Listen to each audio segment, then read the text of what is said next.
It was a Friday evening, and I had finished work earlier than usual. I decided to do something special for my wife, Emma.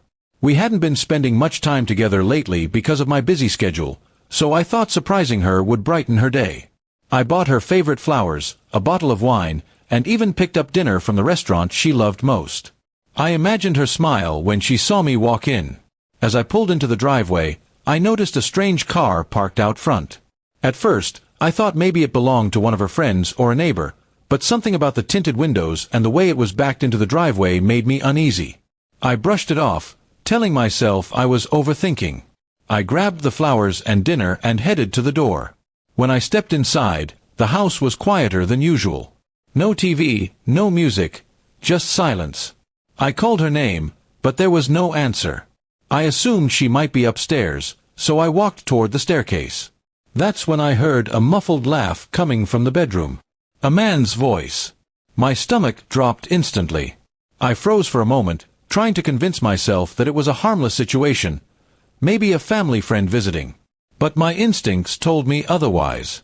I slowly climbed the stairs, my heart pounding harder with each step. The closer I got, the clearer the voices became. They weren't talking, they were whispering and giggling in a way that left no room for misunderstanding. I pushed the bedroom door open, and there she was, my wife, lying in bed with another man. The wine glasses on the nightstand and the clothes scattered across the floor confirmed what I already knew. My hands were shaking, and my chest felt like it was going to explode. She gasped and quickly pulled the blanket over herself, but it was too late. The image was burned into my mind forever. The man jumped up, stammering something about leaving, but I stepped into the room and told him to stay put. My voice was calm, but inside I was a storm. I asked Emma, "How long has this been going on?"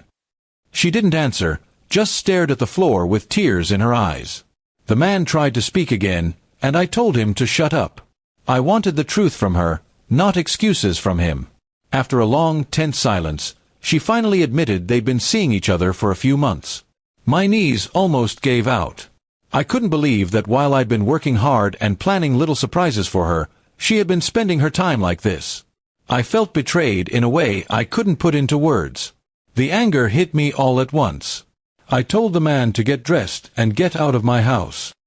He grabbed his clothes and left without another word. As soon as the door slammed downstairs, I turned to Emma. The confrontation turned brutal, not physically, but emotionally. I demanded to know why she had done this to me, to our marriage.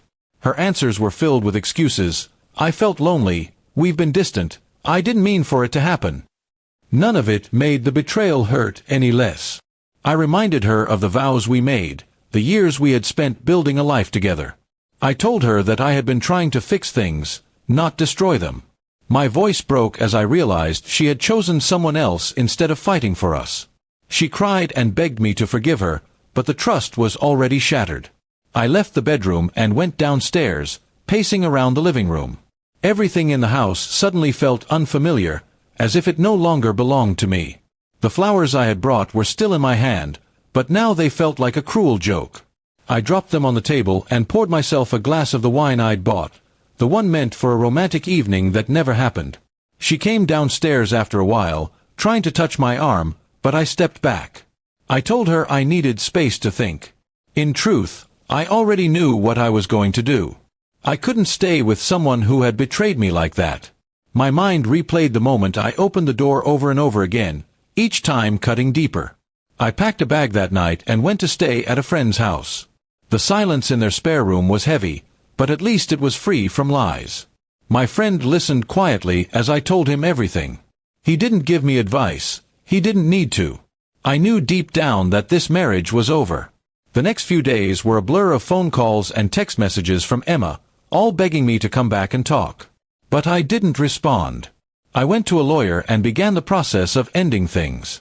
It was painful, but I knew it was the only way I could move forward. Looking back, I realized that the surprise I had planned was never the problem. The real issue was that our relationship had already been broken, and I just didn't see it until that night. The big fight we had was simply the final nail in the coffin. I learned the hard way that sometimes love isn't enough to keep two people together when trust is gone. In the end, I walked away with my dignity intact, even if my heart was shattered. I didn't get the happy evening I imagined, but I got something more valuable: the strength to leave someone who didn't value me.